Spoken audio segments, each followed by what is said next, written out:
propiedades, ¿no? Que hay que, digamos, comentar o revisar. Entonces, algunas las vemos aquí en la sesión, y para no hacerlo tan cansado, tan tedioso, que son finalmente cálculos, cambio de variable. Algunos de esos cálculos ya los hicimos en los ejercicios correspondientes para funciones en la circunferencia unitaria. Entonces, no, hacer cambios de variables, integrales, etcétera. Entonces, verificamos algunas aquí y dejo las otras para que las vean en los ejercicios o en las notas. Y para hacer un poco más amena la clase del día de hoy, como para cerrar el fin de semana un poco más relajados, vamos a ver algunas de esas propiedades ahora, algunas demostraciones, propiedades sencillas, y luego les voy a platicar esta idea que mencioné la semana pasada a propósito del ejercicio que decía que si la función era invariante bajo la traslación por alfa, entonces la función tiene que ser constante. Voy a mencionar cuál es el contexto, digamos, dinámico donde aparece, digamos, esa situación, y tratar de explicarles geométricamente qué es lo que está pasando ahí, ¿no? Lo que uno hace, el ejercicio que ustedes tienen en realidad es trivial, ¿no? O sea, es simplemente plantean el cálculo del coeficiente de Fourier, utilizan la relación que tienen y se acabó. O sea, es trivial y no dice gran cosa, digamos, ¿no? Pero un poco, como decía, para redondear la sesión del día de hoy, la semana, y que terminemos así de una manera relajada, les voy a explicar el contexto dinámico, eso, digamos, ¿no? Geométricamente, ¿no? Entonces, ese es el plan, digamos, para la sesión del día de hoy. Entonces, vamos a ver. Bien, entonces voy a iniciar con recordando, ¿no?, lo que ya vimos la vez anterior, la definición de la transformada, y lo que he estado enfatizando, que es muy importante que quede, digamos, como bien grabado, digamos, esa variable continua, si lo queremos pensar, y acotada, o absolutamente integrable, como en el caso de las que estamos considerando. La transformada de Fourier es una función que está definida en el grupo de caracteres de R. El grupo de caracteres de R dijimos que se identifica con R. Hay un isomorfismo entre estos dos grupos topológicos, y el isomorfismo básicamente es tomar un elemento psi en R y entonces le asocian el elemento chi sub psi en los caracteres, que está definida a través de la función exponencial. Entonces, esa es como una idea muy importante, clave, digamos, en el desarrollo de la teoría, que, como les he repetido en algunas ocasiones, los autores no necesariamente lo mencionan y simplemente dan la definición esta que está aquí abajo, evaluando simplemente en un número real, lo cual está bien, es correcto. O sea, simplemente es no meterse como en ese asunto de dualidad, caracteres y esas cosas, y simplemente se evalúa la transformada y ven sus propiedades, lo cual es absolutamente correcto, ¿no? Entonces, aquí yo nada más estoy tratando de enfatizar ese hecho, digamos, ¿no? Que por un lado tenemos una función que está definida en R con valores complejos, y por el otro lado tenemos la transformada, que está definida en un grupo asociado a R, que en este caso es R mismo, o isomorfo a R, y que define otra función, ¿no? Esa es la idea entonces de la transformada. Entonces dijimos que la transformada está definida como f gorrito evaluado en un carácter, chi sub psi, pues simplemente es la integral de f por el conjugado del carácter. Esta es otra cosa, posiblemente algunos lo van a encontrar en algunos libros, si consultan algunos libros, algunos autores no le ponen la barra, entonces se define la transformada sin la barra, lo cual también no pasa nada, digamos, ¿no? Y entonces decíamos que, pues, de otra manera, pues es simplemente evaluamos la transformada en un punto en R y nos queda esta expresión, entonces. Y lo primero que vimos, que es una primera cosa que es importante, es que la transformada es una función acotada, ¿no? Esa es una primera cosa que es importante, ¿no? Entonces, eso. Y luego vimos el ejemplo de calcular la transformada de la función gaussiana. Este es un ejemplo muy importante, va a volver a aparecer en breve, digamos, ¿no? Va a volver a aparecer con un papel importante en el desarrollo de la teoría, ¿no? Entonces, hasta el cálculo utilizamos el teorema de Cauchy-Gustave, la técnica de variable compleja de extender las integrales al plano y utilizar regiones en el plano convenientes para evaluar las integrales, ¿no? Esto fue lo que hicimos la vez anterior. Entonces, lo que decía es, vamos a ver algunas propiedades de la transformada de Fourier. Entonces, déjenme ponerlo como una proposición.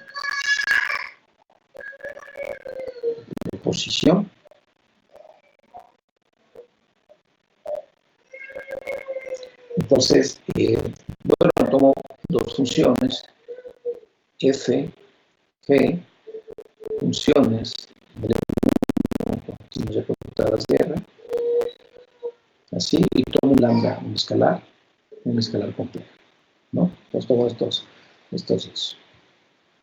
Entonces la primera propiedad es linealidad, ¿no? Entonces, quiere decir que si yo tomo la combinación lambda f más g, acuérdense que este es un espacio vectorial, puedo sumar, multiplicar por escalares y calculo gorrito de esta función. Entonces yo la defino en algún cierto carácter, ¿no? Chi sub psi. Entonces la propiedad lo que dice es que el escalar sale de la transformada y la transformada, gorrito, abre la suma. Entonces esto sería f en chi sub psi más la transformada de Fourier de g de chi sub psi. ¿Bien? Esta es la primera propiedad. Y la segunda propiedad es que si f es la función conjugada, si f barra es la función conjugada de f, entonces me pregunto qué le hace la transformada de Fourier a la función conjugada. Entonces es f barra, entonces le quiero sacar gorrito a f barra, ¿no? Entonces evalúo en un chi sub psi. Entonces esto, finalmente lo que hace esto es que toma la transformada, pero lo que hace es que le cambia el argumento, digamos, ¿no? Lo manda como en el conjugado, y aquí también conjuga, ¿no? Aquí también conjuga. Entonces, acuérdense ustedes que si ponemos el menos aquí, es como ponerle barra aquí adentro. O es que me ponerle la inversa, ¿no? A ver, lo voy a poner acá, así. Fíjense, sería f gorrito de este con menos xi, pues es chi xi a la menos 1, ¿no? Y luego barra. Y este que está aquí adentro es lo mismo que si yo lo pusiera así. F gorrito, chi xi barra, ¿no? Pues aquí se ve como muy claramente, ¿no? Entonces, ¿qué le hace la transformada de Fourier a la función conjugada?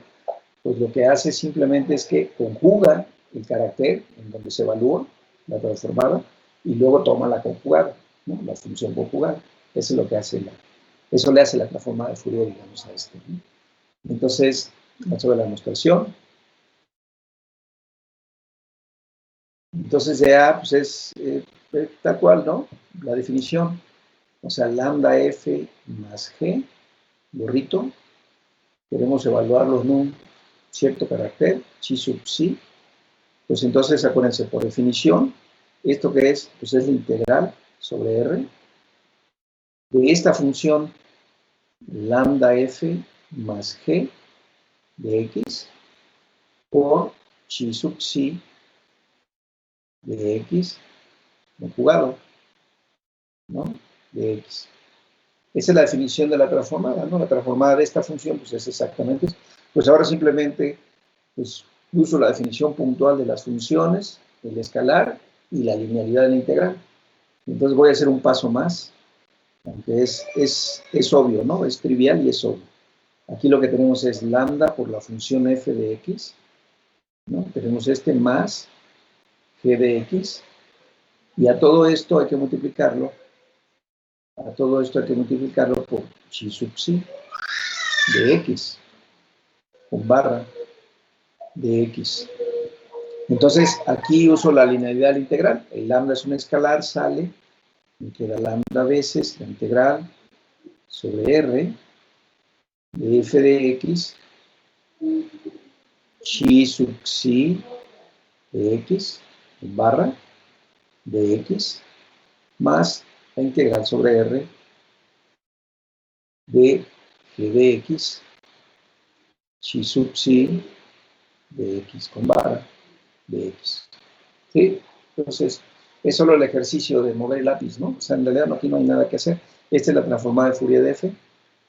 Esta es lambda, la transformada de Fourier de f, evaluado en chi sub psi, más g, transformada de Fourier, evaluado en chi sub psi.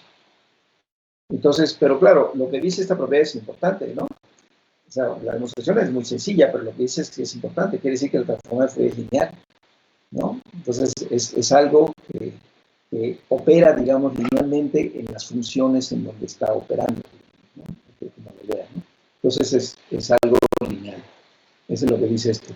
Y luego, en el caso de la conjugada, pues simplemente, pues, otra vez le ponemos la definición. F barra borricto de chi sub psi. Entonces, esto con eso, por definición, simplemente es la integral sobre R de la función correspondiente, ¿no? De la función f barra de x. Aquí le puedo poner la barra toda así, ¿no? Por chi sub psi de x con barra de x. Y luego, como estos son números complejos, y acuérdense que la barra abre los productos, entonces aplico esa propiedad al revés. Entonces me queda f de x, chi sub psi de x, ¿sí? Pero con barra, una sola barra.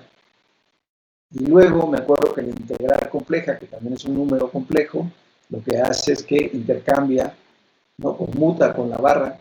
Entonces esto es lo mismo que la integral de R sobre R de f de x. Entonces aquí tengo chi sub psi de x, y la barra está afuera. Entonces ahora observen este que está aquí es el carácter, digamos, original, pero para la definición de la transformada yo uso el inverso o el conjugado. Entonces esto es como estar tomando la transformada del inverso o del conjugado de este, ¿no?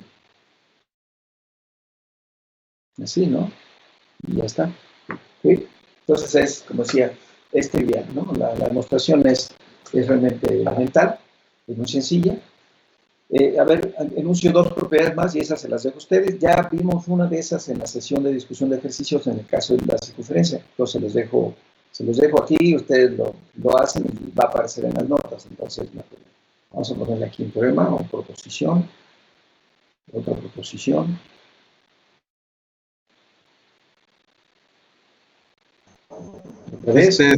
Sí. Hay algo que quiero decir sobre arriba, algo que había escrito cuando escribió la cadena de igualdades. Cuando enunció la proposición B, en el enunciado. Ahí cuando pone la chi a la -1, ese como que me hace ruido esa notación, ¿no? Porque no se refiere como a la función inversa, realmente. Pues sí, acuérdate que la chi es una función que toma valores en el círculo, ¿no? Y ahí es donde estás haciendo, digamos, la inversa, ¿no? Que es la exponencial. O sea, la chi es e a la 2 pi i psi x. Y la inversa de esa, pues es ponerle menos, ¿no? O sea, acuérdate, esto es e a la... Sí, ya. Es ¿no? Y entonces, por eso decía, conjugar, tomar el inverso es exactamente lo mismo, ¿no? Es simplemente ponerle el menos. Acuérdense que como estos son puntos en la circunferencia, su inverso es su reflejado, ¿no? Reflejan por la geometría de la inversión, en el caso de elementos de norma 1, que reflejan con respecto del eje X, ¿no? Es una reflexión y les da su conjugado. Entonces, el inverso y el conjugado son lo mismo. Y ponerle el menos, pues tiene el efecto de ponerle el menos aquí, ¿no? Que es como nos aparece, digamos, ¿no? Entonces, es exactamente eso. Bueno, muy bien. Bien, entonces ahora tenemos dos funciones, sean f y g. A ver si alguien se acuerda de esta propiedad. Lo vimos la semana pasada en el caso de la circunferencia. ¿Qué le hace la transformada de Fourier producto de convolución? Es la misma propiedad, la que se cumple en el círculo y cuya demostración vimos, es exactamente la misma. Porque al final la demostración simplemente es hacer los cambios de variable correspondiente, pero la demostración es la misma. ¿Alguien se acuerda a qué es igual eso? Si recuerdo bien, era el producto de las transformadas. Exacto. Esto lo que hace es que lo transforma y lo manda en el producto de la transformada. Le voy a poner un puntito aquí, ¿no? Además es multiplicación de funciones, ¿no? Entonces, lo que le hace, acuérdense que el producto convolución es un producto que tenemos en L1 definido. Entonces, cuando yo le hago el producto convolución a dos funciones, me arroja otra función en L1. Entonces, pues, tiene sentido calcular su transformada de Fourier.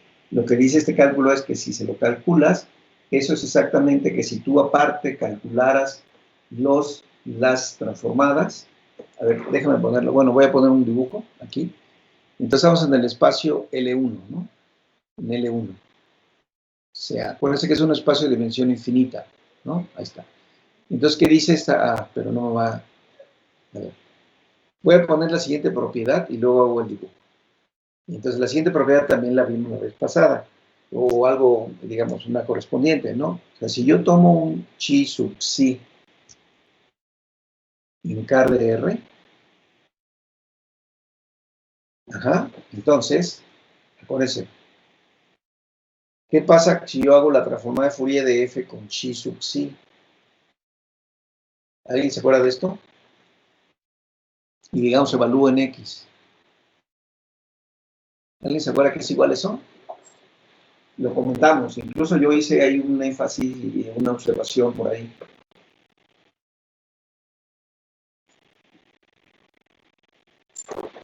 ¿No? ¿Nadie?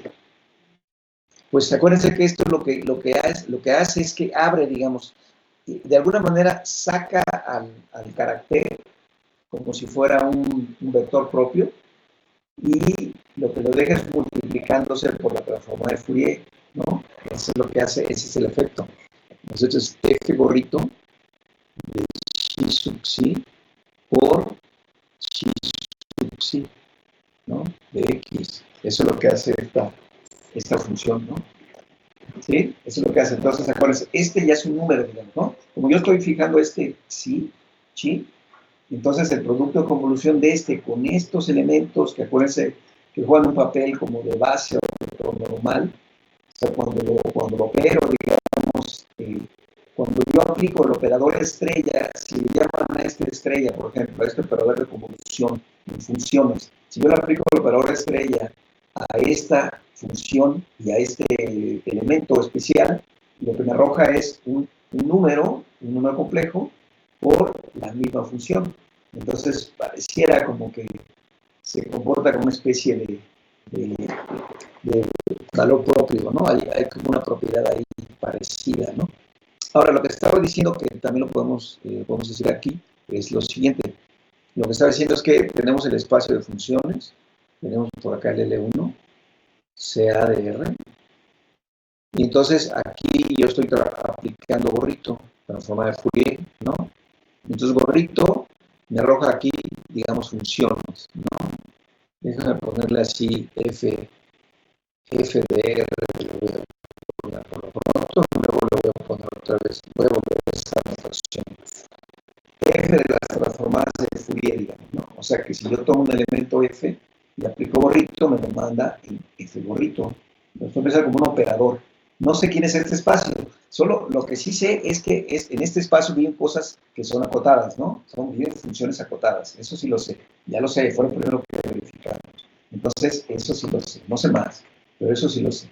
Entonces, lo que dice la primera propiedad es que si yo ahora tomo dos elementos aquí, y entonces ahora los multiplico mediante la operación que tengo yo en este espacio, y después de eso le aplico la transformada de Fourier. Entonces tengo f, estrellita g, y le aplico gorrito. Lo que dice esto es, bueno, por acá tú tienes la transformada de Fourier de g. Dice, esto es lo mismo que si tú multiplicas estos, lo multiplicas, pero acá en el espacio. O sea, esto sería f gorrito por g gorrito, ¿no? Entonces, esto te da exactamente lo mismo, es el mismo punto que tengo acá, ¿no? Eso es lo que dice esta propiedad, ¿no?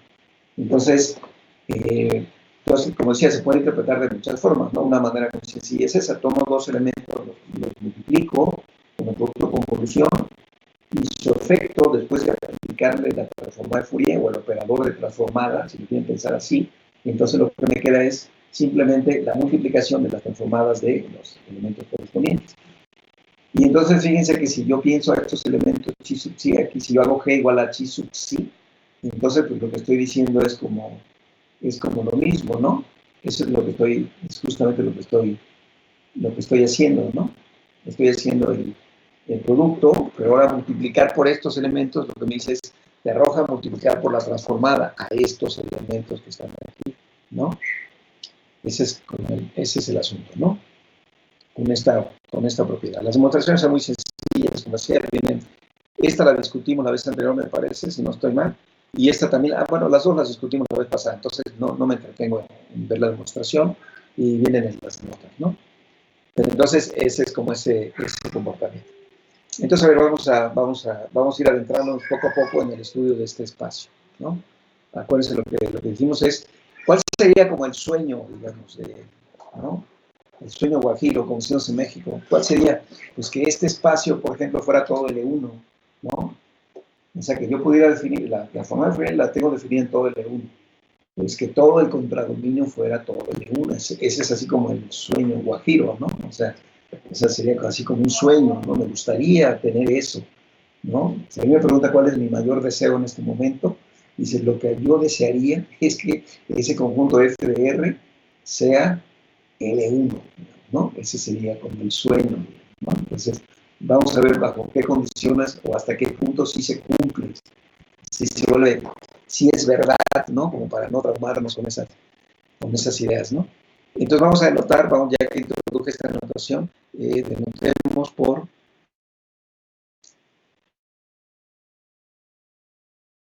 F de R al espacio.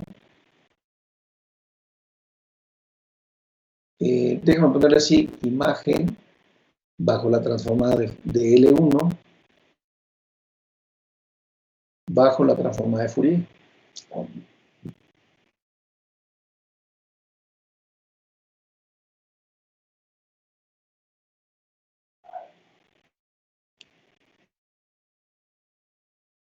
¿Sí? Entonces, este espacio son estas, ¿no? O sea, ¿esto qué quiere decir? Y es, entonces, F de R, o del dual, si quieren, este sería todo el conjunto de todas las Fs gorritos, ¿no? Tales que F está en L1. Las imágenes, digamos, de todas las transformadas de Fourier, ¿no? Bajo las imágenes de todos los Fs en L1 bajo la transformada de Fourier. Y entonces lo que quiero ver es qué propiedades, cómo se comporta este espacio, digamos, ¿no? Cómo se comporta este espacio. Entonces, bueno, una cosa que vimos es que la transformada de Fourier es una cosa lineal, ¿no? Entonces quiere decir que hay algo de eso, de este lado también, ¿no? Pues no he entrado en detalle, ¿no? En el espacio, pero hay algo de eso, ¿no? Entonces déjenme mencionar una proporción, no voy a poner un teorema.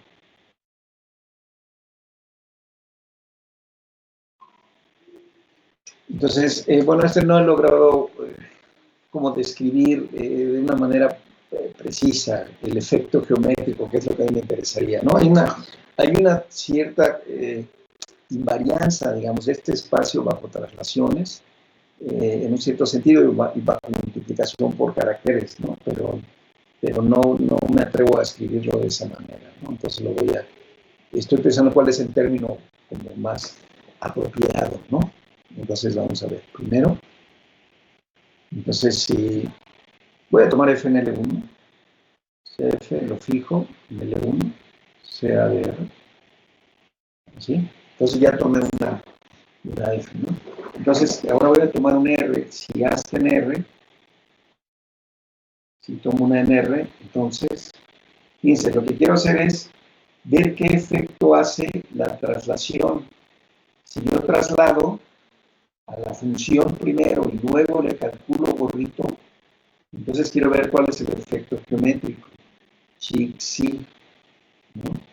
Quiero ver qué es lo que hace, qué le hace la transformada hacer una traslación. Fíjense que en la imagen de arriba lo que vimos fue que le hace la transformada a hacer el producto de las funciones.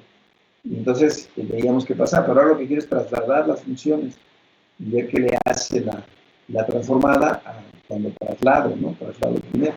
Entonces, el efecto que tiene simplemente es que Esto lo manda en chi, si, de menos a por f gorrito, ¿no?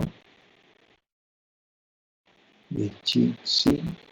Entonces ahora vamos a ver geométricamente qué significa esto, ¿no? ¿Cuál es su sentido geométrico, ¿no? Entonces ahora fijo el carácter. Si ahora yo doy un carácter, chi a, en car de R, en los caracteres de R. Ajá. Entonces ahora lo que quiero hacer es, primero voy a aplicarle el carácter a F, lo voy a multiplicar, digamos, al carácter a F por el carácter. Entonces lo que voy a hacer es tomo chi a por F, son funciones, tienen perfecto sentido multiplicarlo. Y les quiero calcular gorrito de chi, si, ¿no? De un carácter cualquiera, ¿no? Entonces tomo un carácter cualquiera, entonces lo que me va a arrojar la transformada de Fourier es que lo que voy a hacer primero es que voy a tomar los elementos, es decir, lo que va a hacer es que se va a meter de alguna manera al argumento, sería como una especie de traslación, pero como rotación, ¿no? Como rotación. Si lo piensan como rotación que hacíamos, que trasladábamos el argumento. Entonces aquí lo que estamos haciendo también, en la transformada, lo que está haciendo es que se está trasladando el argumento, ¿no? De alguna forma. Eso es lo que estamos diciendo. Entonces, a ver, ¿cuál es geométricamente qué estamos haciendo? Entonces, lo que decía es, yo tengo por acá mi espacio L1, CADR. Entonces, tengo mi espacio. Y aquí estoy aplicando gorrito, ¿sí? Ahí tengo gorrito. Y aquí tengo mi espacio de transformadas, ¿no? Entonces estamos tratando de intuir, ¿no? Cuál es la geometría de alguna forma del espacio de transformadas, ¿no? O sea, cómo se está comportando el asunto. Entonces, ¿qué dice la primera propiedad? Dice, tú tomaste un elemento F y acuérdense que la traslación lo desplazó a un punto, ¿no? A LAF. Entonces, primero lo trasladé aquí, en el espacio de funciones. Y lo que dice es, tómale gorrito. Entonces, cuando le tomaste gorrito a LAF, y le tomaste gorrito, ya lo mandaste del otro lado, ¿no? El espacio de las transformadas. Ya está por acá, ¿no? Voy a poner el punto como más a la derecha. Pues ya lo mandé por acá, ¿no? Lo voy a pintar acá, ¿no? Entonces, ese es por este lado. Y por este lado, lo que dice es, manda primero F, tomas F y lo mandas así. Y lo que dice es, ahora multiplícalo por este elemento que está acá. Esta es una función, y observe que simplemente lo que están haciendo con el carácter, acuérdense que el carácter es E a la 2 pi i si x. Pues le están metiendo un factor A o menos A. Entonces, ¿cuál es el efecto geométrico de hacer esta operación? A ver, ahorita hace rato que hablábamos de la circunferencia unitaria, y luego voy a hablar, por eso quiero hablar también de la circunferencia unitaria más al rato. ¿Qué es esto que está aquí? ¿Qué sería eso que está ahí? A ver si alguien me puede decir. O sea, yo tengo en un punto X, yo estoy evaluando, digamos, ¿no? Yo tomé un punto X y tengo aquí chi, si de X. Y acuérdense que por definición este es exponencial de 2 pi i si X. Es este. ¿Qué es esto que está aquí? O sea, estoy evaluando este en un punto ya específico, que es menos A, ¿no? En un punto específico, menos A. ¿Qué es lo que estaría haciendo, digamos, aquí con este carácter? Si yo reemplazo X por menos A, ¿qué pasa? O si quieren aquí mismo, ¿no? Si yo reemplazo X por menos A este valor que está aquí lo estoy multiplicando aquí adentro por menos A. ¿Qué efecto geométrico tendrá eso? ¿Alguien me puede decir eso?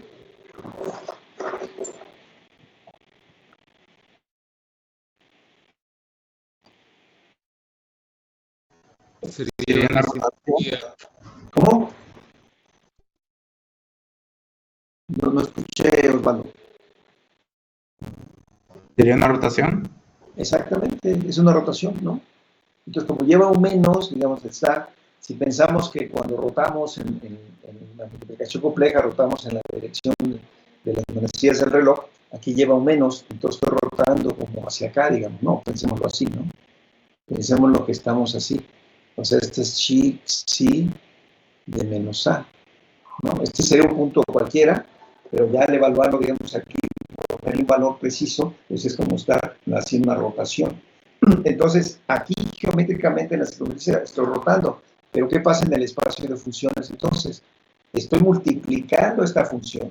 Como ese es un espacio vectorial complejo, lo estoy multiplicando por un número complejo, pero por un número complejo de norma 1, y lo estoy rotando. Entonces quiere decir que si yo traslado del lado izquierdo, del lado derecho lo que estoy haciendo es, tomo esta transformada y de alguna forma, lo voy a poner así, lo estoy rotando, lo voy a poner en esta dirección, lo estoy rotando al multiplicarlo por este término que está aquí, y cuando lo multiplico, entonces ya llego acá, a este punto, ¿no? En chi, si de menos a, f gorrito, ¿sí?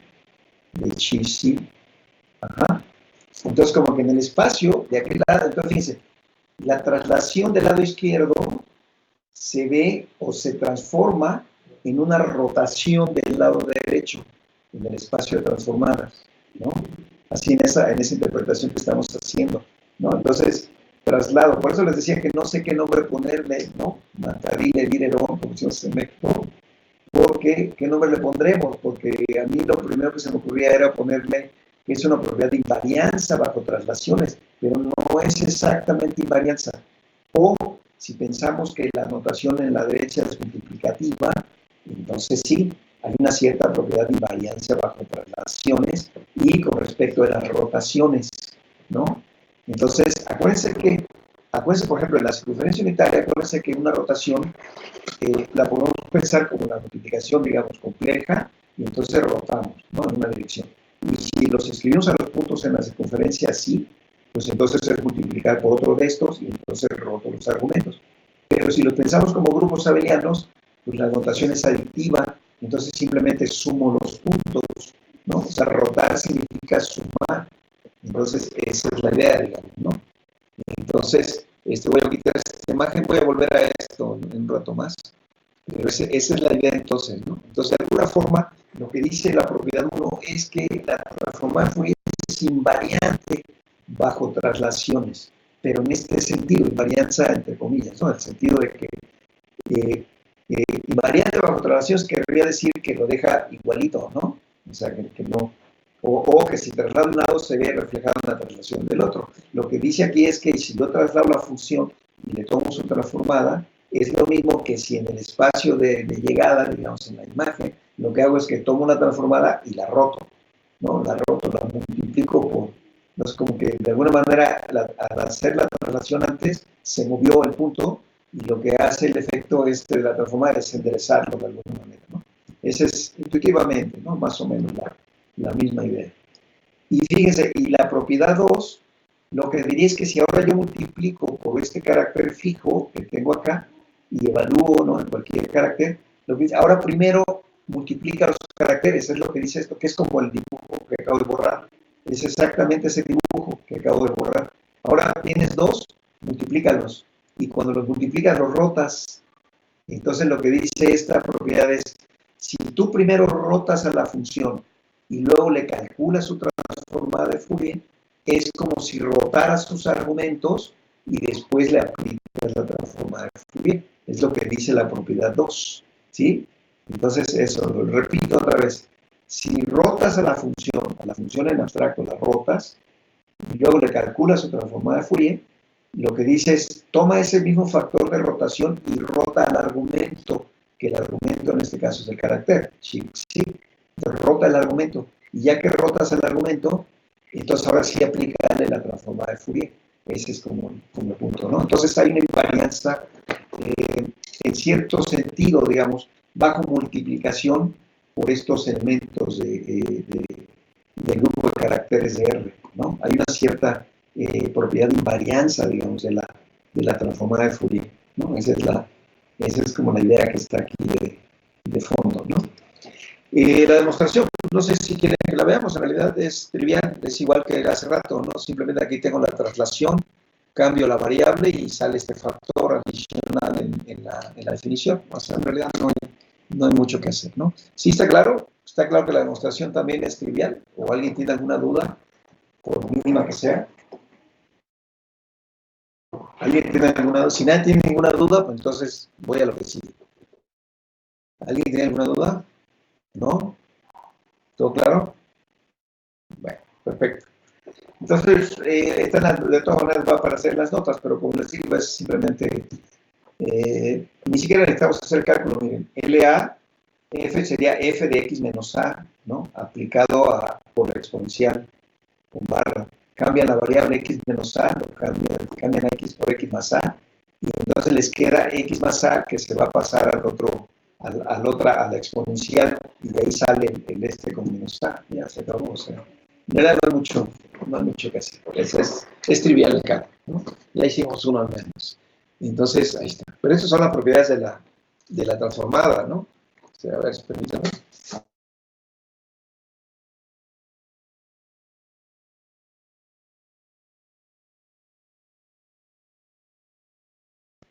Perdón. Bueno, esa es entonces la propiedad de la transformada. Entonces, así estamos con las propiedades. Vamos a ver más propiedades la siguiente semana, pero ahora vamos a ver con respecto de la derivada. Entonces, la semana anterior también salió un comentario acerca de las derivadas de funciones en la circunferencia unitaria. Entonces, la siguiente semana, el martes, que yo vea propiedades de la derivada, de la relación con la derivada de la transformada de Fourier, comento sobre el asunto de las derivadas en la circunferencia unitaria, ¿no? Para la siguiente semana. Entonces, como les decía, para terminar más o menos la sesión de una manera un poco más dinámica, relajada, tranquila, así como para irnos a descansar el fin de semana, bueno, parcialmente, ustedes no pueden descansar en el periodo del semestre, pero yo sí. Entonces, vamos a ver. Les platico, entonces, déjenme agregar aquí, voy a agregar otro adendum, acá.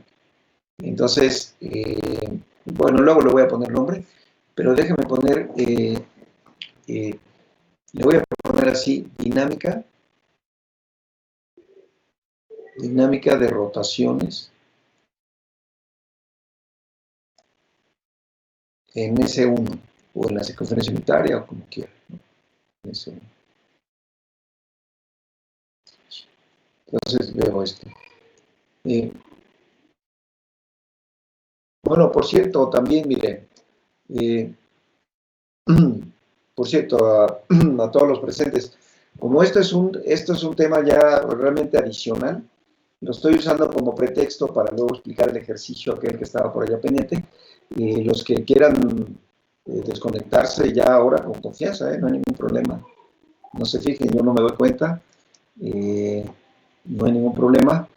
A los chicos de allá de El Salvador, en cuanto ya esté en la lista, entonces sí se les va a hacer ya un tomado de lista, pero bueno, ese no es asunto mío, ya ustedes ahora, es cosa de las autoridades ejecutivas de aquel lado, se va a formalizar eso, digamos, ¿no?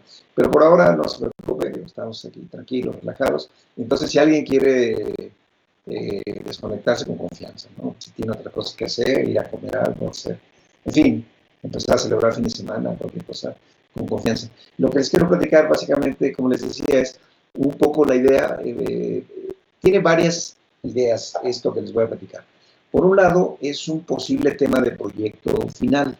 Es un tema que puede dar material para un proyecto, el proyecto de investigación final, ¿no? Tiene que ver con sistemas dinámicos, en concreto con lo que se llama sistemas dinámicos discretos.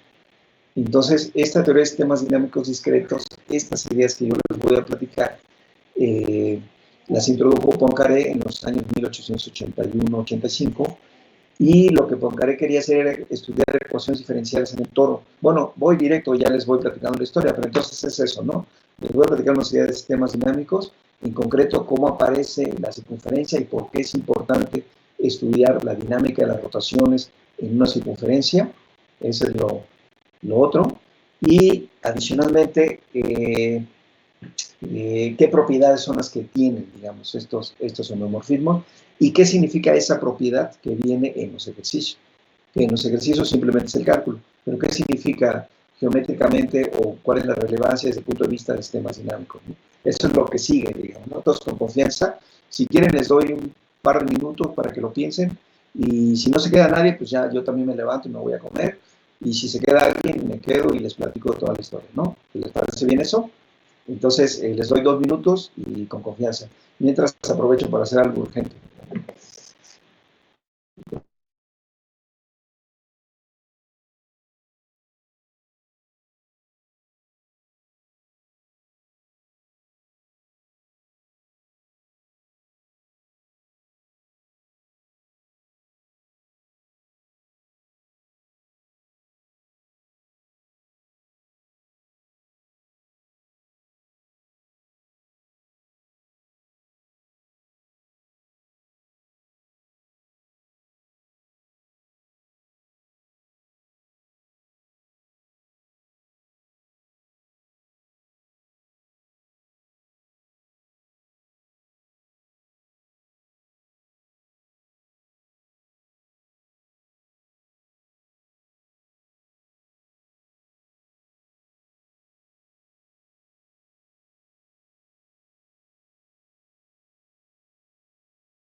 Bien, muy bien. Bueno, veo que hay algunos sobrevivientes. Muy bien, excelente. Entonces les platico, ¿no? Esas ideas que son muy, muy interesantes, importantes desde muchos puntos de vista. Y entonces, bueno, les decía, ¿no? Vamos a hablar de dinámica de rotaciones en la circunferencia unitaria. Entonces, primero, ¿de dónde viene este asunto? Entonces, como les decía hace un rato, en 1881, ahí inició Poincaré, ¿no? Henri Poincaré estudiaba flujos, lo voy a poner con comillas, no sé si todos conocen el término, viene también de ecuaciones diferenciales, por ejemplo. Dicen el flujo asociado a una ecuación diferencial, ¿no? Las soluciones, digamos, de la ecuación diferencial cuando las tienen, ¿no? Estudiaba flujos en el toro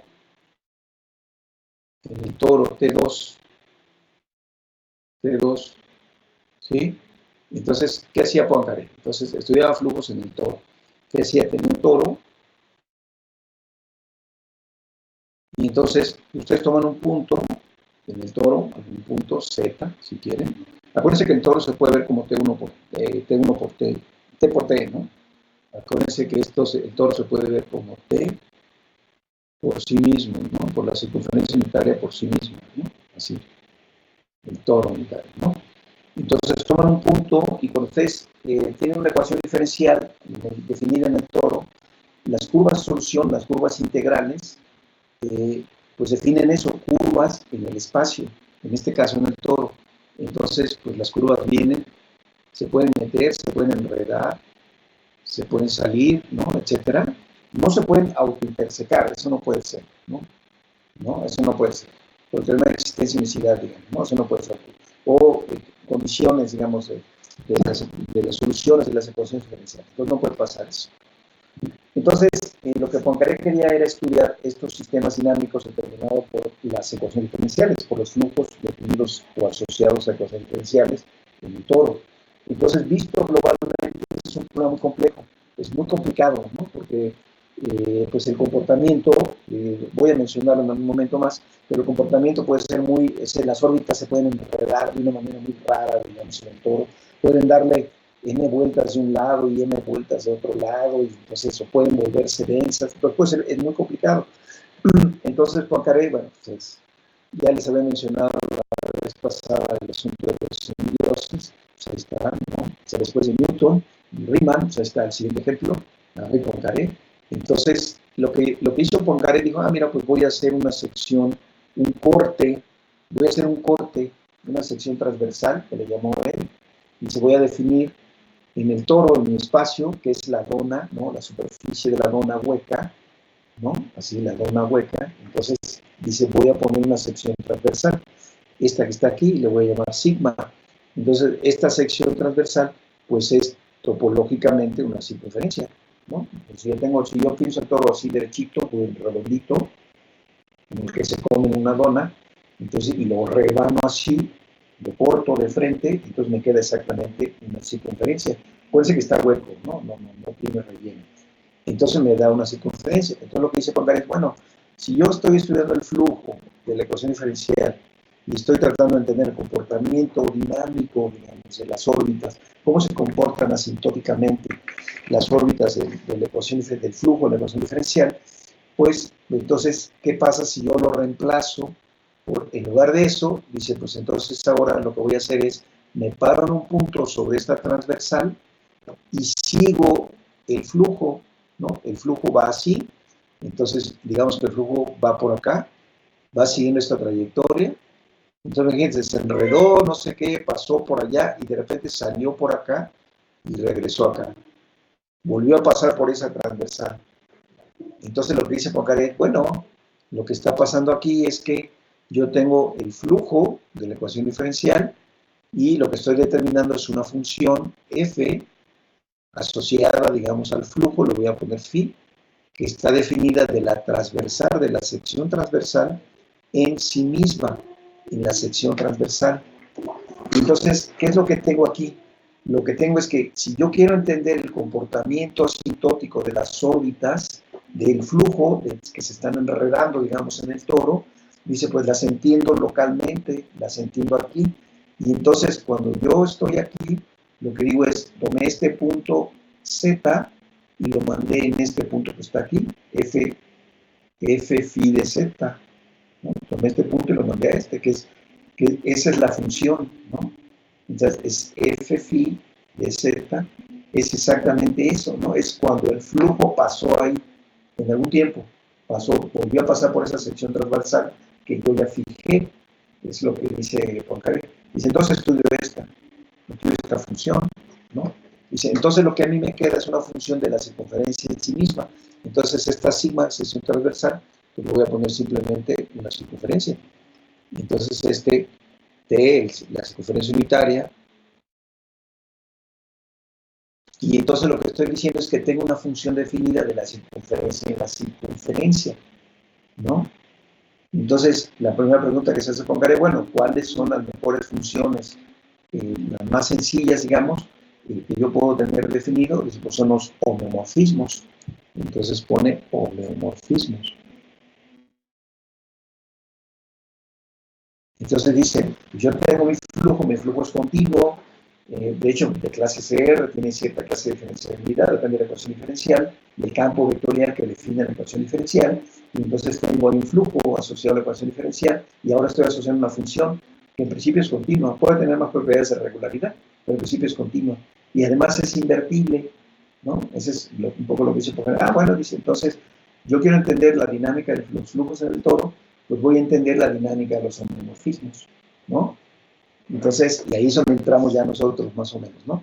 Entonces, ¿cuál es el ejemplo más sencillo de un homeomorfismo? Pues una rotación, ¿no? Entonces, voy a tomar un elemento alfa en la circunferencia unitaria, alfa en T, y definimos la función R sub alfa de la circunferencia en sí misma, dada por... Entonces, fíjense, aquí me voy a acordar que es abeliano el asunto, ¿no? Entonces, yo tomo un vector, un punto X en la circunferencia, y lo mando en R alfa de X, y esto simplemente es X más alfa, ¿no? Entonces, esto es X más alfa, pero esta es la operación en la circunferencia. Lo estoy pensando abeliano, por eso estoy enfatizando con la T. Acuérdense, cuando le pongo ese 1, estoy pensando que son exponenciales, ¿no? Si le pongo T, estoy pensando que son números y clases, ¿no? De reales módulo Z. Entonces los estoy trasladando así. Entonces, ¿qué quiere decir esto? Esto es una función, está bien definida, tiene sentido. Entonces, lo que estamos diciendo es lo siguiente: yo tomé aquí la circunferencia unitaria, tomé un punto por acá X, ¿y qué hace esto? Pues lo mandó a este que está por acá. O sea, mandó este punto a este que está aquí, a R alfa de X. O sea, le aplicó una rotación en el sentido positivo, ¿no? Le aplicó una rotación al punto. Entonces, bueno, muy bien, está bien definida esa función, tiene sentido, a un punto de la circunferencia le asocio otro punto de la circunferencia, y además esta función es invertible. Su inversa pues es X menos alfa, entonces es invertible. Entonces, R alfa es continua, trivialmente, ¿no? Es, digamos, la operación de grupo, continua trivialmente, y este es grupo topológico, ya lo sabemos. Esta es la operación de grupo, ya sabes que es continua. Entonces, R alfa es un homeomorfismo. Es un homeomorfismo. Y entonces lo que dice Poincaré es, bueno, hay que entender la dinámica. ¿Qué significa eso? Entonces, déjenme dar una definición. Si X en T, definimos la órbita de X bajo la traslación como, entonces fíjense, lo voy a poner así, o R alfa de X. Esto por definición es tomar todos los elementos de la forma R alfa a la n de X, tales que n es un entero y R alfa a la n, lo voy a poner el X, evidentemente es un punto de la circunferencia, ya está. R a la n es que está aquí. Lo voy a cerrar aquí y explico dónde R a la N es simplemente componer a R consigo misma.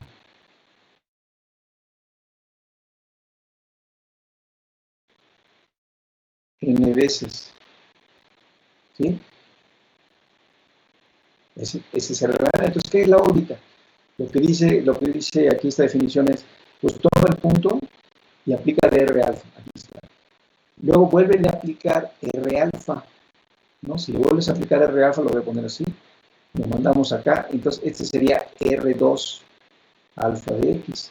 O sea, apliqué primero X, R alfa, y luego le volví a aplicar R alfa. Entonces, este R2 es el efecto de venir desde X.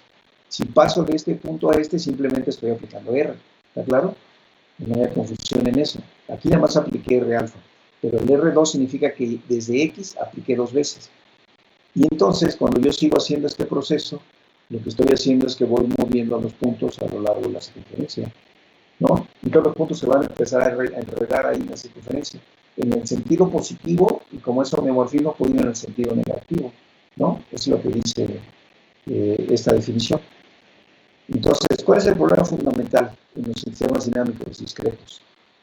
Problema fundamental, voy a poner eso. Fundamental. Entonces, este es el problema fundamental.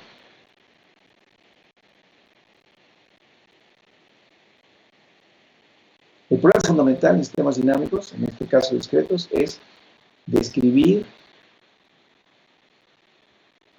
entender, etcétera, el comportamiento de las órbitas asintótico.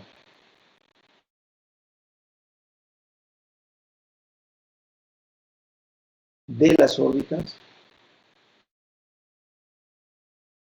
bajo iteraciones de la función correspondiente. En este caso de R alfa lo voy a poner así, ¿no? Estamos hablando de R alfa, ¿no? Entonces, ¿qué dice este problema? Lo que dice el problema es, para cada punto tú tienes su órbita. Lo que a mí me gustaría que tú me dijeras es cuál es el problema de clasificación de órbitas. Cómo se clasifican las órbitas, ¿no?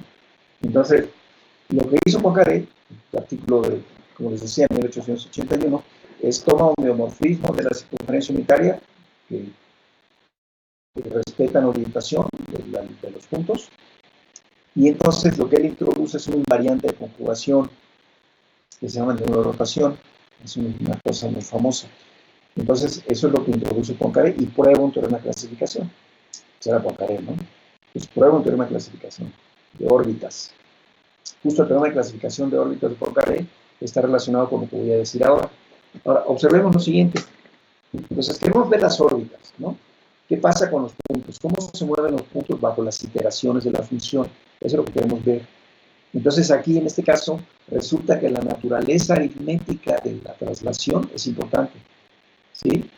Entonces, si alfa, digamos, es un P entre Q, lo voy a poner así, ¿no? En la circunferencia, en R, en lo racional es módulo Z, ¿no? Se entiende, ¿no? Ya es un racional, pues, pero visto en la circunferencia, ¿no? Entonces, un racional visto en la circunferencia. Entonces, o sea, es racional, si alfa igual a este es racional. Entonces, todas las órbitas son periódicas.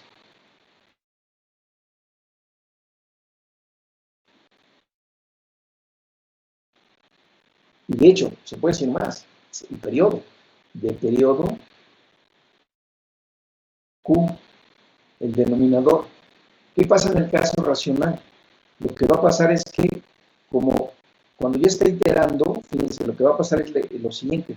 Cuando yo itere R alfa, entonces, acuérdense, R alfa a la N de X, pues son todos los iterados, ¿no? Entonces, a ver, déjenme hacer un par de casos así rápido. Entonces, R2, por ejemplo, de X, sería R alfa aplicado a R alfa de X, por la definición. Entonces, esto es lo mismo que R alfa de x más alfa. O sea, x más alfa más alfa, x más 2 alfa. ¿Sí? Entonces rápidamente uno se convence de que r a la n alfa de x es lo mismo que x más n veces alfa, ¿no? Entonces, si alfa es p entre q y yo entero q veces, pues ya esto se volvió un entero, ¿no? Como ya solo es un entero, pues estamos en la circunferencia, módulo z, eso es el mismo punto, ¿sí? Entonces, si alfa es irracional, entonces en este caso, r a la q alfa de x ya es igual a x, porque de acuerdo con esto, aquí tendré que poner q por alfa.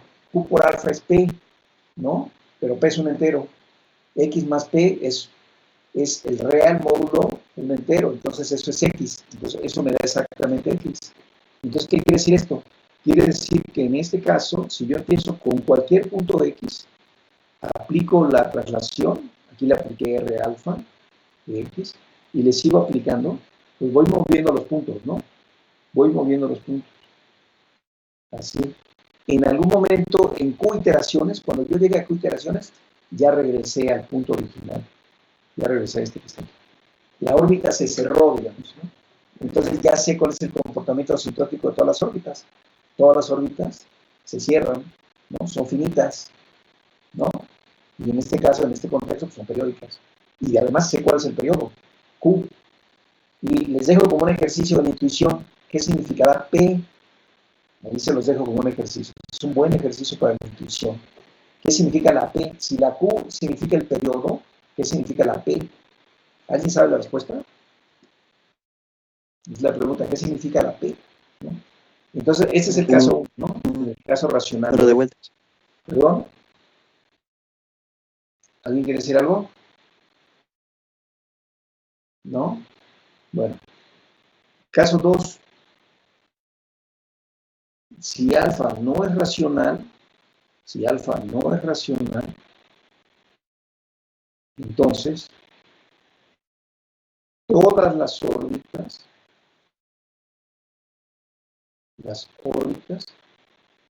son densas. Todas las órbitas son densas. Es interesante, ¿no? O sea, en el caso racional todas las órbitas se cierran.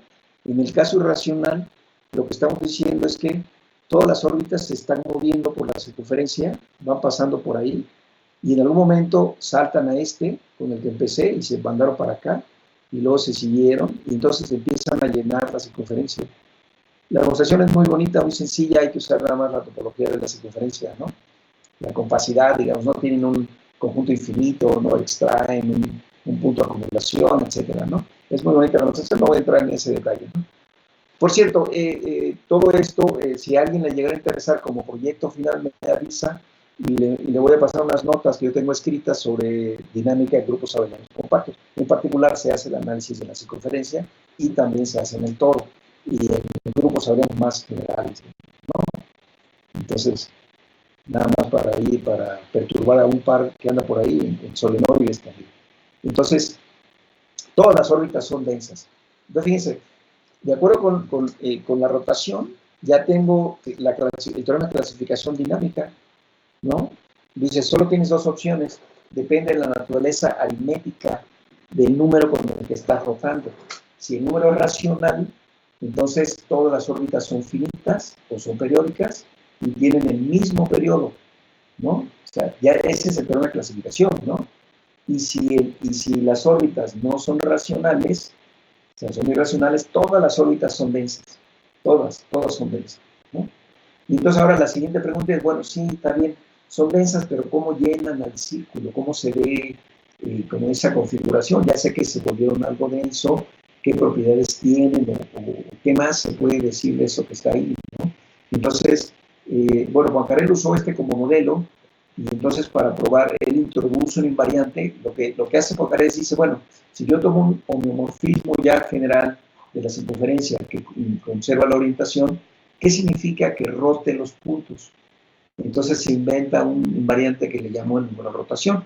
Dice, ¿cómo mido cómo se rotan los puntos? Dice, pues invento ese número, y eso me mide los puntos. Y entonces el teorema de clasificación de Poincaré lo que dice es, si ustedes tienen un homeomorfismo general que conserva la orientación de la circunferencia unitaria y el número de rotación es racional, entonces el homeomorfismo tiene una órbita densa, ¿no? Eso dice el teorema, de todas las órbitas van a ser densas. Y luego, si el número de rotación no es racional, entonces resulta que hay lo que se llama una semiconjugación con esta rotación, ¿no? Esa es como la cosa, ¿no? Eso ya es una parte de técnica dinámica en la que tampoco voy a entrar. Pero hay una semiconjugación, quiere decir que la dinámica de la función yo la puedo modelar con la dinámica de la rotación de esta que está aquí, justo la que estoy pintando. Si el número de rotación no es racional, entonces la dinámica la puedo modelar de alguna manera con esta. Se parece mucho a esta, es lo que dice Poincaré, ¿no? Es un teorema, ¿no? de clasificación, prueba que hay una semiconjugación y en particular si el homeomorfismo tiene una órbita densa, entonces todas sus órbitas son densas. Entonces sí se parece completamente a este caso que está aquí, ¿no? Eso es lo que dice Poincaré. Entonces, esa es la idea, ¿no? Es el mismo Poincaré a finales del siglo XIX, en los años 1895, entre 95 y 97. Una motivación que tenía Poincaré era el estudio de la mecánica celeste. Entonces, que estaba estudiando el sistema solar, ¿no? y todos los movimientos. Entonces, Poincaré introduce también en ese estudio una noción que se llama, una aplicación que se llama de primer retorno. Entonces hablaba de órbitas, digamos, de planetas, y entonces si prefijaba uno alguna cierta región, digamos, del espacio-ambiente, entonces las órbitas de los planetas eventualmente, o alguna órbita de algún cuerpo celeste, eventualmente iba a pasar por ese conjunto, ¿no? Entonces eso se llama teorema de recurrencia Poincaré. Y dejó abiertas unas preguntas ahí Poincaré que después la resolvió Birkhoff y justamente dio lugar a lo que se llama no solo un resultado, sino toda una teoría que se llama teoría ergódica. Y básicamente lo que dice, digamos, el teorema de Birkhoff es que si uno puede predeterminar una región en el espacio, entonces, y estudia uno el comportamiento en promedio de las órbitas, en este caso como en la circunferencia, entonces ese comportamiento va a ser igual a como al área o al dominio, al volumen de todo el dominio, ¿no? Entonces déjenme ponerlo aquí como adicional. Además, y lo voy a poner así 3, R alfa es lo que se llama ergódica. Aquí hay mucha terminología, ¿no? No voy a entrar en esto porque hay muchísima terminología, es muchísima. Teoría de la medida, medidas invariantes, en fin. Pero déjenme tratar de explicar intuitivamente qué significa la ergodicidad de la rotación. Entonces, intuitivamente significa lo siguiente. Ya dijimos que si alfa irracional, ¿no? Es ergódica si alfa es irracional. Si alfa no es racional, ¿no? Ajá. Entonces, es este caso que estamos aquí. Entonces, una manera de decirlo es la siguiente, o de intuitivamente ver. O sea, ya dijimos que todas las órbitas son densas, ¿no? Entonces, están llenando todas las circunferencias, ¿no? Me paro en un punto X, sigo su órbita, entonces aquí va R a la N alfa de X, y por acá va R a la K alfa de X, en fin. Estoy llenando, ¿no? A todas las circunferencias, ¿no? Entonces, un poco la pregunta aquí, la idea de Poincaré original, la pregunta inicial es, bueno, voy a fijar una determinada región del espacio, voy a fijar una determinada región del espacio, así, ¿no? Y entonces lo que quiero ver es que si yo empiezo con un punto por acá, X, entonces yo le aplico la traslación, va por acá, entonces pasó por acá y luego se fue, ¿no? Y sigue. Y luego vuelve a pasar, y luego sigue su marcha, digamos. Voy a poner aquí así como cruz, volvió a pasar, ¿no? Luego sigue su marcha. Y luego vuelve a pasar por acá, entonces ahora lo voy a poner así como dos líneas cruzadas así, ¿no? dos líneas cruzadas, si vuelve a pasar, vuelve y luego sigue su marcha, sucesivamente.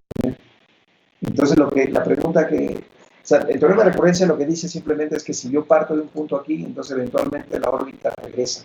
Eso es lo que dice. Existe un valor, una iteración, de tal manera que el punto regresa aquí. Eso es lo que dice el teorema de recurrencia Poincaré, nada más. Y el teorema ergódico lo que diría es que si yo me pregunto cuántas veces está pasando por este conjunto la órbita, en promedio, es como decir, en promedio, es medir la estadística, digamos, de las órbitas. En promedio, ¿cuántas veces está pasando por ese conjunto que yo estoy determinando? Y entonces lo que dice el teorema ergódico, eso corresponde exactamente a la longitud, a la medida del segmento, digamos, ¿no? A la medida del segmento. En este caso, la medida de longitud, ¿no? Así del segmento. Eso es lo que dice el teorema ergódico, ¿no? Es una versión muy así, no, absolutamente aterrizada en esto y además intuitivamente, porque implica mucha terminología, notación y demás, ¿no? Pero en el contexto en que nosotros estamos, esto se puede decir de la siguiente manera. Entonces, lo voy a poner así como... esta versión del teorema ergódico es de von Neumann. Déjenme ver cómo lo pongo, para no ser impreciso. Pero bueno, lo voy a poner así, teorema ergódico. Teorema ergódico. Y esta, como decía, esta demostración o esta versión es de von Neumann.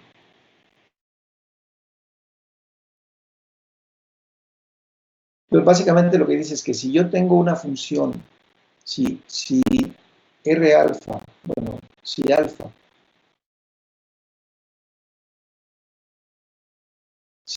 no es racional y tomo una función f en L2 de la circunferencia, así, tal que f bolita R alfa es igual a f, invarianza, entonces f es constante. Ahí está, ¿no? Palabras más, palabras menos, ajustar algunas cosas posiblemente, pero esta condición de invarianza, lo que dice, una manera de decirlo es que no existen funciones que no sean triviales y que sean invariantes bajo la rotación. A eso se refiere la ergodicidad, en este caso. No existen esas funciones. Las únicas funciones que pueden ser invariantes bajo la rotación, cuando el argumento es irracional, son las funciones constantes. Eso es lo que dice el teorema, ¿no? Entonces voy a poner aquí la demostración.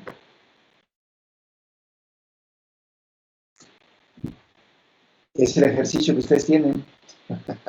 O sea, el ejercicio de ustedes era probar el teorema ergódico. Versión de forma no es cierto, eso es broma. Esto es mucho más, ¿no? De hecho, requiere muchísima más cosas. Pero lo voy a poner esto en términos de, no sé cómo ponerle aquí, ¿no? O sea, ponerle esto que estoy poniendo así como versión infantil, ¿no? De primaria, preescolar. Lo voy a poner así, entre paréntesis, así, versión preescolar, mejor, ¿no? Algo así decimos en México, no sé cómo dicen allá en San Salvador, como dicen versión parvularia, ¿no? Versión parvularia, versión preescolar. Esa es la versión, esta es versión preescolar. Entonces, todo esto, por favor, tómenlo con sutileza, digamos, ¿no? Pero bueno, pero es esto, ¿no? Es más o menos preciso el asunto. Entonces, ¿cuál es la demostración? Tenemos que la función es invariante, pero está en L2, entonces tiene una serie de Fourier, ¿no? Entonces, y tengo la base de caracteres aquí, ¿no? Ese es el punto, ¿no? O sea,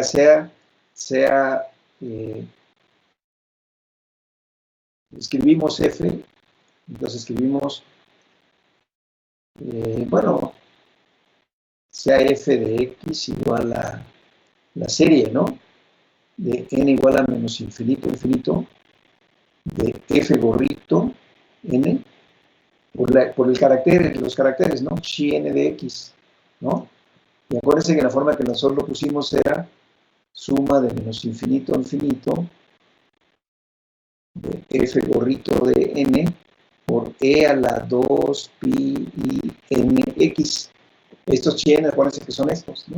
Esta es la serie de Fourier, que ya sabemos que converge en L2, eso sí lo sabemos, converge a la función, la serie de Fourier, de f. Ya sabemos todo sobre esa serie, ¿no? Entonces, ¿qué dice la condición de invarianza? Entonces, luego, calculo, ¿no? Calculo la serie de Fourier de f. ¿Qué dice la condición? La condición de invarianza dice que f bolita r alfa, evaluado en x, es lo mismo que f de x, para toda x, ¿no? Eso dice la condición de invarianza. O sea, f de x más alfa, porque esta es la rotación, aplico primero, es igual a f de x, para toda x, ¿sí? Y entonces, lo meto esto en la serie.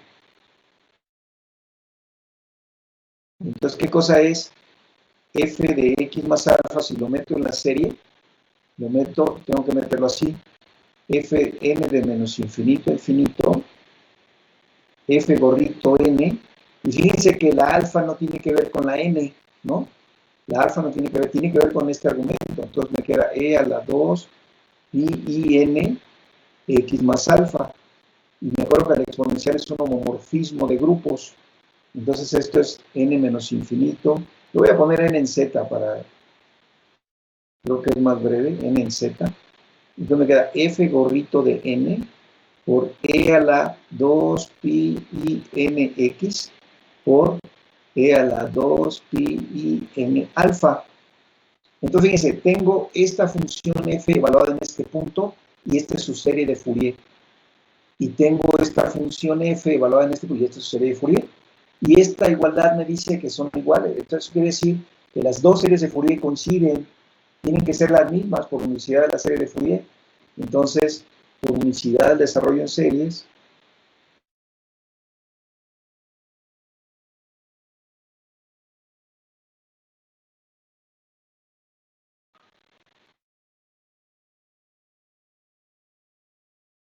entonces por unicidad de desarrollo, ya no lo voy a hacer todo desglosado ya para no desglosar el tiempo, pero tengo que igualar esta serie con esta que está aquí.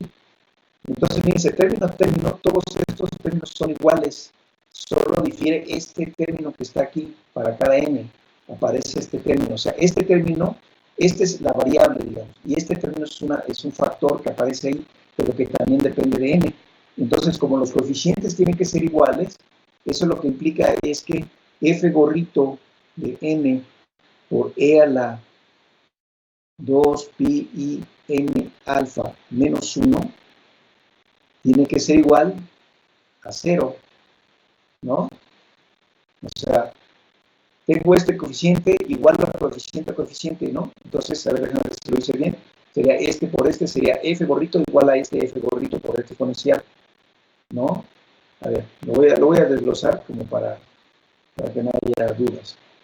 La unicidad de la serie lo que me dice es f gorrito n por la exponencial de 2 pi i n alfa, que es estos coeficientes que están acá, deben de ser iguales a los coeficientes estos, fn nada más, que es este que está aquí, ¿no?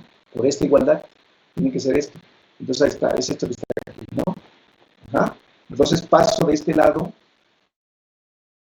paso del lado izquierdo este, entonces me queda f gorrito n por e a la 2 pi i n alfa menos 1 igual a 0, ¿no?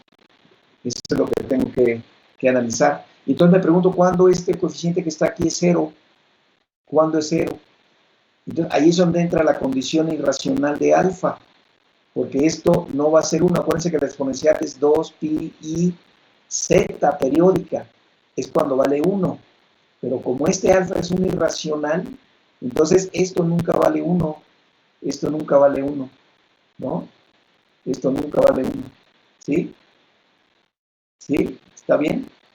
Entonces, de ahí sacan, y aquí lo único que les estaría faltando es el coeficiente 0. Ese sí queda libre, digamos, ¿no? El coeficiente 0. Ese queda porque aquí no aparecen estos, ¿no? Entonces, el coeficiente 0 queda libre. Entonces, lo voy a poner aquí n distinto de 0, ¿no? N distinto de 0. Entonces, aquí, alfa irracional implica que f gorrito de n es 0 para toda n, pero para toda n, ¿no? Que no sea distinto, que no sea 0. Todos los coeficientes de Fourier son 0, excepto el coeficiente 0, porque ese no aporta en la serie. Entonces, como todos son 0, en este desarrollo en serie solo me queda f de x igual a f gorrito 0. Luego, f de x pues es igual a f gorrito de 0, que es un número. Este es un número complejo, constante, para toda x. Por lo tanto, f es constante. Por lo tanto,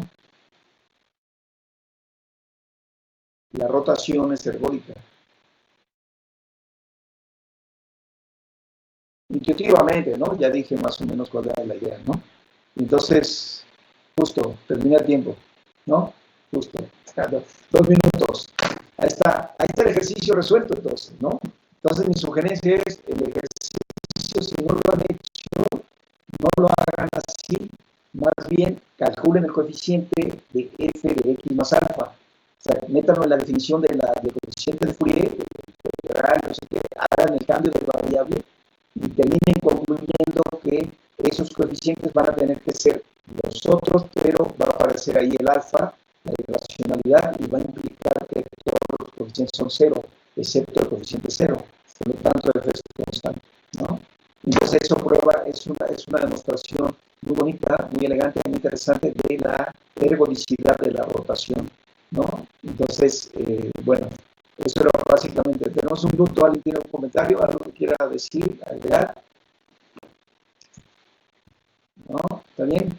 Entonces tenemos pendiente todavía los ejercicios, las notas, esas las pongo más tarde, las notas, los ejercicios, y acuérdense que está para los de Guanajuato, hay que hacer un examen como ya pronto, entonces pónganse de acuerdo y me dicen, pues, en cualquier momento la siguiente semana. Bueno, pues si no hay preguntas, comentarios, dudas, ¿no? No adicional, ya saben algo de ergódica, la rotación. Sí, el argumento es irracional, es ergódico, ¿no? La rotación es ergódica, todas las órbitas son de esas, se le llama sistema dinámico minimal, ¿no? Bueno, pues si no hay comentarios, nos vemos la siguiente semana, pásenla bien. Muchas gracias. Hasta luego. Hasta luego, gracias. Gracias.